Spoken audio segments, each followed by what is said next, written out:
Hello 11 class, good morning बच्चों। मैं John ma'am बोल रही हूँ, आपकी ज्योग्राफी की मैम। तो एक बार फिर से मैं आप सभी 11 क्लास ज्योग्राफी के बच्चों का ऑनलाइन ज्योग्राफी की क्लास में स्वागत करती हूँ। बच्चों, पिछले दिनों हम लोगों ने ज्योग्राफी की जो आपकी फर्स्ट बुक है भौतिक भूगोल के मूल सिद्धांत, इसका अध्याय 6 यानी लेसन 6 पढ़ना शुरू किए थे।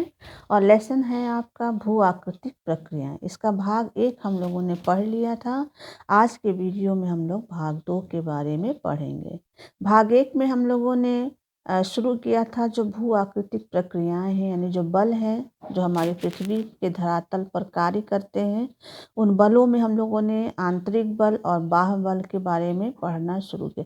तो जिसमें हम लोगों ने बच्चों आंतरिक बल तो पढ़ लिया था ना, जिसमें हमने आपको कई सारी चीज़ें बताई थी, जैसे कि आंतरिक बल क्या है, ठीक है, आंतरिक बल का कैसा प्रभाव पड़ता है हमारी पृथ्वी पर, धरातल पर। और इसी आंतरिक बल के कारण ही हमारे धरातल पर असमानताएं जो हैं वो पाई जाती हैं। आज हम लोग पढ़ेंगे इसका दूसरा बल, वो है बाह्य बल, या जिसको हम बहिर्जनित बल बोलते हैं। बाह्य बल या बहिर्जनित बल जो है वो इसलिए बोला जाता है क्योंकि ये हमारी जो पृथ्वी है उसके ऊपर यानी बाहर क्या कहते हैं क्रियाशील रहती है ना, इसे इसको बाह्य बल बोलते हैं। जैसे आपका बहता हुआ जल है, पवन है और समुद्र की लहरें हैं, ये सब क्या है बच्चों, बाह्य बल हैं। और ये धरती के बाहर यानी ऊपर कार्य करती हैं, इसलिए इनको बाह्य बल के नाम से जाना जाता है। बाह्य बल में सबसे महत्वपूर्ण प्रक्रिया है वो है अनच्छादन। ठीक, अनच्छादन के अंतर्गत 3 प्रक्रियाएं आती हैं, जिसमें हमारा अपक्षय है, अपर्दन है और विहच्छरण या वृहत संचलन भी हम इसे कहते हैं। अपक्षय जो है बच्चों वो 3 प्रकार का होता है, एक भौतिक अपक्षय और दूसरा रासायनिक अपक्षय और उसके बाद है तीसरा जैविक अपक्षय। तो जो बाह्य बल की सबसे महत्वपूर्ण प्रक्रिया है वो है अनच्छादन। तो सबसे पहले हम लोग अनच्छादन के बारे में पढ़ेंगे, फिर उसके बाद हम लोग अपक्षय के बारे में पढ़ेंगे। अनच्छादन क्या है बच्चों, किसको बोलते हैं अनच्छादन? तो अनच्छादन जो शब्द है उसका अर्थ है निरावृत करना या स्ट्रिप ऑफ, जिसको हम इंग्लिश में बोलते हैं, या आवरण हटना, है ना। तो निवृत्त करना या आवरण हटना या स्ट्रिप ऑफ, यही क्या है बच्चों अनच्छादन। अगर हम इसको एक वाक्य में बताना चाहें तो अनच्छादन का शाब्दिक अर्थ होता है धरातल के आवरण के हटने या कटने से। यानी जब धरातल का आवरण यानी लेयर हट जाती है अपने स्थान से या कटने लगती है तो उसे हम अनच्छादन के नाम से जानते हैं।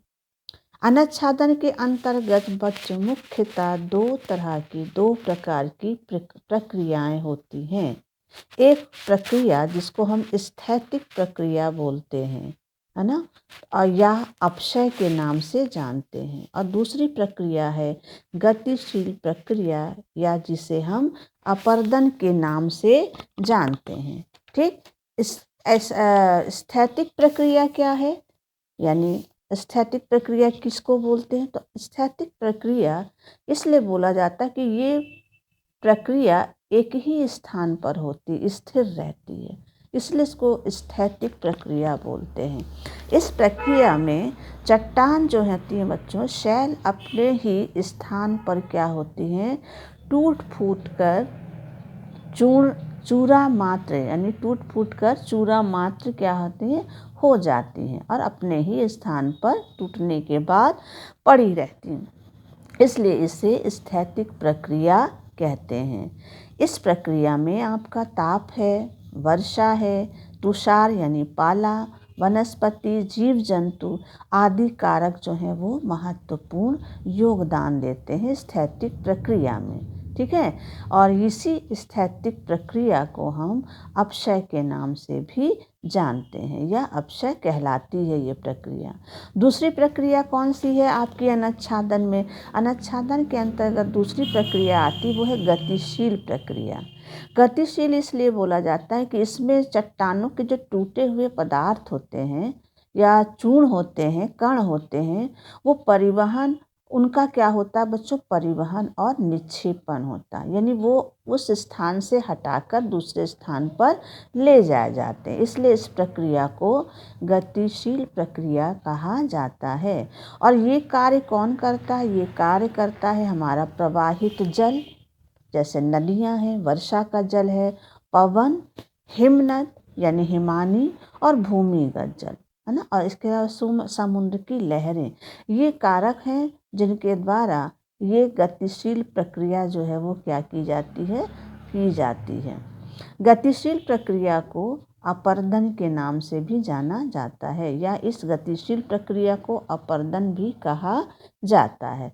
तो ये है बच्चों अनुच्छादन के अंतर्गत होने वाली दो तरह की प्रक्रिया, एक स्थैतिक प्रक्रिया जो अपने स्थान पर ही स्थिर हो रहती है, और दूसरी है गतिशील प्रक्रिया। स्थैतिक प्रक्रिया को अपक्षय के नाम से जाना जाता है, गतिशील प्रक्रिया को अपर्दन के नाम से जाना जाता है। अब आता है इस टॉपिक का हमारा दूसरा भाग कौन सा है, वो है अपक्षय, है ना। अपक्षय क्या होता है? अपक्षय का मतलब होता है चट्टानों के या शैलों के टूटने से, है ना। जब चट्टान या शैल अपने ही स्थान पर विघटन या विनियोजन की प्रक्रिया द्वारा टूट कर क्या हो जाती हैं, बिखर जाती हैं, तो उसे ही बोला जाता है अपक्षय, है ना। तो अपक्षय का मतलब होता है चट्टानों का टूटना, विखंडित होना। इसी क्रिया को हम अपक्षय के नाम से जानते हैं। अभी हमने ऊपर देखा कि अपक्षय जो है वो स्थैतिक प्रक्रिया है, यानी ये प्रक्रिया एक स्थान पर क्या रहती, स्थिर रहती है। अपक्षय जिसमें चट्टानों का जो विघटन है या वियोजन है, वो 3 प्रक्रियाओं द्वारा होता है, भौतिक, रासायनिक और जैविक क्रियाओं द्वारा, है ना। तो जब भौतिक और क्रियाओं के द्वारा, रासायनिक क्रियाओं द्वारा और जैविक क्रिया के द्वारा जो हमारी चट्टानें हैं वो क्या होती हैं, टूटती हैं। अपक्षय बच्चों क्या कितने प्रकार का होता है? तो अपक्षय की जो प्रक्रिया है वो मुख्य रूप से 3 प्रकार की है ना। यानी अपक्षय 3 प्रकार का होता है। कौन कौन सा 3 प्रकार का अपक्षय है? तो आपका पहला प्रकार है, मैं इस चार्ट में भी आपको दिखा दूं, तो अपक्षय जो है वो 3 प्रकार का होता है। पहला रासायनिक अपक्षय, दूसरा भौतिक अपक्षय और तीसरा है जैविक अपक्षय। ठीक। रासायनिक अपक्षय जो है वो कितने प्रकार के होते हैं? 4 प्रकार के। पहला है घोल या विलयन, दूसरा है कार्बोनेशन, तीसरा है जल योजन और चौथा है ऑक्सीकरण। तो ये 4 क्रियाओं द्वारा रासायनिक अपक्षय होता है। भौतिक अपक्षय जो है वो भी आपका 3 तरह से होता है। एक होता है भार विहीनीकरण एवं विस्तारण, दूसरा है तापक्रम में परिवर्तन एवं विस्तारण, और तीसरा है हिमकरण, पिघलन एवं तुषार बेजिंग, है ना। तो आज हम लोग ये 2 अपक्षय के बारे में पढ़ेंगे। ठीक। अगले वीडियो में हम लोग जैविक अपक्षय के बारे में पढ़ेंगे। तो सबसे पहले हमारा शुरू होता है अपक्षय का पहला प्रकार, वो है रासायनिक अपक्षय। वायुमंडल में बच्चों जो उपस्थित जल है, जब वो धरातल की चट्टानों के साथ क्रिया करता है, तब रासायनिक अपक्षय की प्रक्रिया क्या होती है, प्रारंभ होती है। रासायनिक अपक्षय जो है कई क्रियाओं के द्वारा होता है, जैसे कि आपकी घोल या विलयन जिसको हम बोलते हैं, है ना। और दूसरा है कार्बोनेशन, और उसके बाद है तीसरा जल योजन, और चौथा है ऑक्सीकरण। अब इन चारों के बारे में हम लोग एक एक करके जल्दी से पढ़ते हैं। तो सबसे पहला रासायनिक अपक्षय का जो प्रकार है वो है हमारा घोल या विलयन। घोल का मतलब जानते होंगे बच्चों, है ना। जब कोई ठोस पदार्थ जल में घुल जाता है तो वो घोल बन जाता है। और घोल में जो है हर चीज़ को घुला लेने की क्या होती है, गुण जो है वो, जल में हर चीज़ को घुला लेने की गुण जो है वो पाई जाती है ना। तो जब जल बच्चों रासायनिक प्रक्रिया के द्वारा पदार्थ को अपने में क्या कर लेता, घोल लेता है। ठीक। जल के इसी गुण के कारण चट्टानों के जो पदार्थ होते हैं जो आसानी से पानी में क्या हो जाते हैं, घुल जाते हैं, तो वो पदार्थ जल में क्या हो जाते हैं, घुल जाने के कारण चट्टानों में क्या पड़ जाती हैं, दरारें पड़ जाती हैं, यानी चट्टानें कमज़ोर हो जाती हैं। और इस तरह से उन चट्टानों का क्या होने लगता है, आसानी से अपक्षय होने लगता है, यानी वो आसानी से टूट जाती हैं। तो पहला हो गया प्रकार आपका घोल के द्वारा, ठीक है, या विलयन के द्वारा। दूसरा है हमारा कार्बोनेशन। जो कार्बन डाइऑक्साइड गैस होती है बच्चों, वो जल के साथ जब मिलती है तो दोनों मिलकर कार्बोनेट जो है वो उत्पन्न करते हैं, है ना। उनके मिलने से कार्बोनेट जो है वो उत्पन्न होता है, यानी कार्बोनेट बनता है। और जिससे जो शैल होती हैं उनके जो घुलनशील तत्व होते हैं वो आसानी से शैलों से क्या हो जाते हैं, पृथक हो जाते हैं। तो कार्बोनेशन का सबसे ज़्यादा बच्चों प्रभाव जो है धरातल के उन भागों में पाया होता है जहाँ चूने, है ना, जहाँ चट्टानों में चूने के जो हैं वो शैल जो हैं वो ज़्यादा पाई जाती हैं। तो चूना शैल जो है आसानी से क्या हो जाता है, कार्बोनेशन क्रिया के द्वारा क्या हो जाता है, क्या हो जाता है बच्चों, वो घुल जाता है। और जिसका परिणाम ये होता है कि वो चट्टान क्या होने लगती, कमज़ोर हो जाती और उसका अपक्षय होने लगता है। तीसरा जो रासायनिक अपक्षय है उसका प्रकार है हमारा जल योजन, यानी हाइड्रेशन। जल योजन कैसे चट्टानों का अपक्षय करता है। जल में पता बच्चों आपको पता है कि हाइड्रोजन गैस पाई जाती है, यानी जल में हाइड्रोजन गैस उपस्थित रहती है। जैसे ही ये गैस शैलों के यानी चट्टानों के संपर्क में आती है तो उनके आयतन में, है ना, उनका में क्या कर देती, वृद्धि कर देती है, यानी पहले से उस चट्टान का आयतन यानी वॉल्यूम क्या हो जाता, बढ़ जाता है। जिसका परिणाम ये होता है कि चट्टानों में तनाव उत्पन्न होने लगता है ना। और उसमें उपस्थित जो उसमें पाए जाने वाला जो खनिज लवण है वो क्या होने लगते हैं, चूर्ण चूर्ण, यानी चूर्ण चूर्ण का मतलब वो छोटे छोटे टुकड़ों में क्या होने लगते हैं, टूटने लगते हैं। तथा जो शैल होती हैं उसकी परतें यानी उसके स्तर जो हैं वो भी आसानी से क्या होने लगते हैं, उखड़ने लगते हैं, यानी अपने स्थान से जो चट्टानों की ऊपर की लेयर होती है, परत, वो अपने आसानी से क्या अपने स्थान जगह से क्या होने लगती है, उखड़ने लगती है। इसका एक बहुत बड़ा अच्छा उदाहरण है बच्चों, वो है अपशल्कन गुंबद। अपशल्कन गुंबद जो है इस तरह के जल योजन या हाइड्रेशन क्रिया का सबसे बढ़िया उदाहरण है ना। तो इस तरह के अपशल्कन गुंबद जो है वो भारत में आंध्र प्रदेश में पाए जाते हैं, जो इसी जल योजन क्रिया के द्वारा बने हैं। तीसरा हो गया, चौथा है हमारा रासायनिक अपक्षय में, वो है ऑक्सीकरण, या जिसको हम ऑक्सीडेशन के नाम से भी जानते हैं। ऑक्सीजन गैस जल के साथ जब मिलती है तो शैलों के खनिजों को ऑक्साइड में क्या कर देती है, परिवर्तित करती है। और इस क्रिया के फलस्वरूप चट्टानों का आयतन क्या हो जाता है, बढ़ जाता है। चट्टानों का आयतन बढ़ने से शैलों का जो संगठन है वो भी क्या हो जाता है, ढीला पड़ जाता है। ढीला मतलब कमज़ोर पड़ने लगता है, और जिससे वो शैल, वो चट्टान आसानी से क्या होने लगती है, टूटने लगती है। ऑक्सीकरण का बच्चों, ऑक्सीडेशन का बहुत अच्छा उदाहरण है, वो है हमारा लोहे में जंग लगना। तो लोहे में जंग लगना ऑक्सीकरण या ऑक्सीडेशन का एक बढ़िया उदाहरण है। तो आप देखते ही हो कि अक्सर जहाँ लोहा के संपर्क में पानी के संपर्क में लोहा आता है, तुरंत उसमें क्या होने लगते हैं, ऑक्सीडेशन की क्रिया होती है और जंग लगने लगता है। और जब जंग लगता है तो वो उसको कमज़ोर कर देता है, ठीक है। तो ये 4 हैं बच्चों आपकी वो प्रकार या क्रियाएं जो रासायनिक अपक्षय के लिए क्या हैं, उत्तरदायी हैं। दूसरा अपक्षय का प्रकार है वो है भौतिक अपक्षय, है ना। भौतिक अपक्षय प्रक्रियाएं, इसमें जो शैलों का जो टूटना है या विखंडन है वो भौतिक कारकों के द्वारा या भौतिक तत्वों के द्वारा होता है, इसीलिए इसको भौतिक अपक्षय प्रक्रिया के नाम से जाना या भौतिक अपक्षय प्रक्रिया कहते हैं।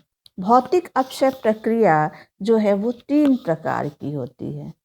पहला है आपका भार विहीनीकरण एवं विस्तारण, दूसरा है तापक्रम में परिवर्तन एवं विस्तारण, और तीसरा है हिमकरण, पिघलन और तुषार बेजिंग।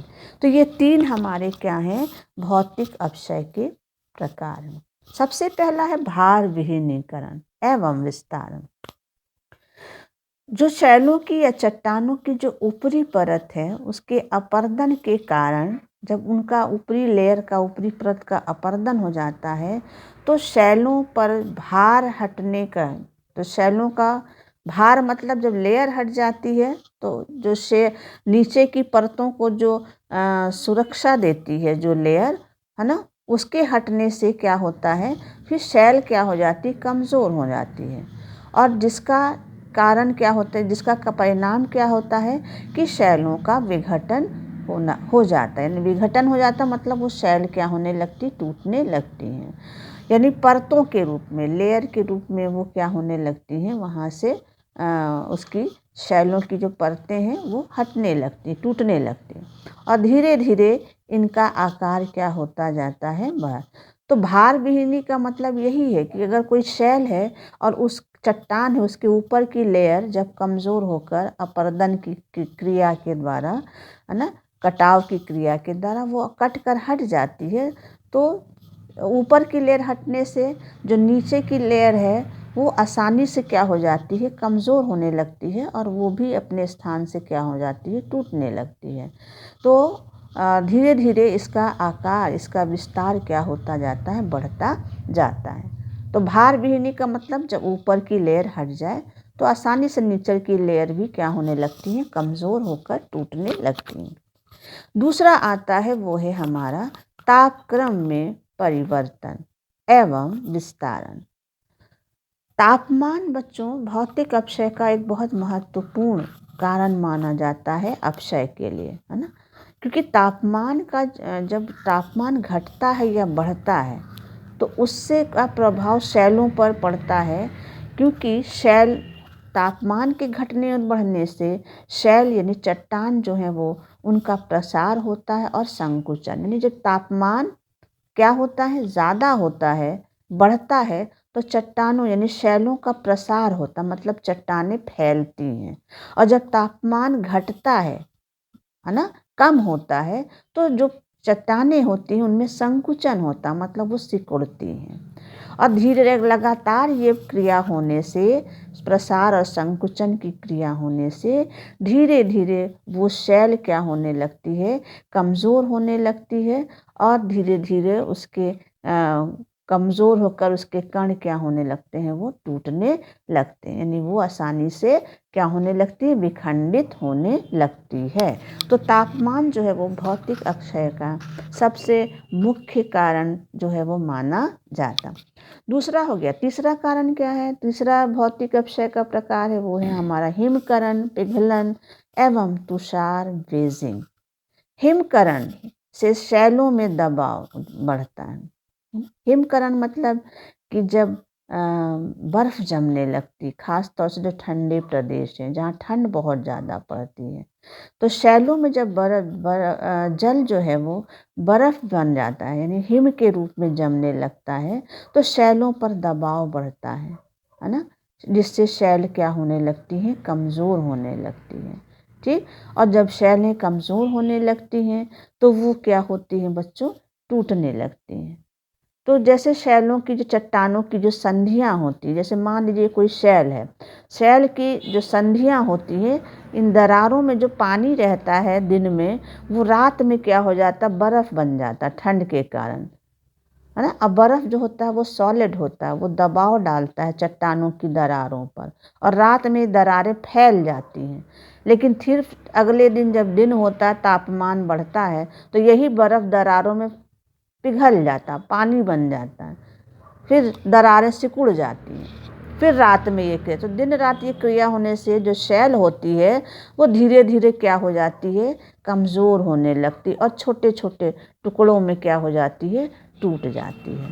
तो हिमकरण, पिघलन और तुषार बेजिंग ये भी भौतिक अपक्षय का क्या है, एक महत्वपूर्ण कारण। तो ठंडे प्रदेशों में ज़्यादातर अपक्षय का जो भौतिक कारण होता है वो हिमकरण, पिघलन और तुषार होता है।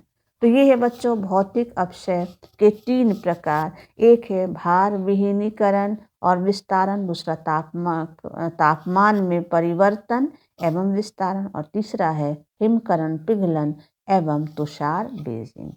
तो आज के लिए बच्चों यहीं तक। अगले वीडियो में हम लोग पढ़ेंगे अपक्षय का दूसरा प्रकार, और वो है हमारा जैविक अपक्षय। तो अगले वीडियो में हम लोग इस जैविक अपक्षय के बारे में पढ़ेंगे। आज हम लोगों ने रासायनिक पढ़ लिया और भौतिक अपक्षय पढ़ लिया। तो थैंक यू बच्चों।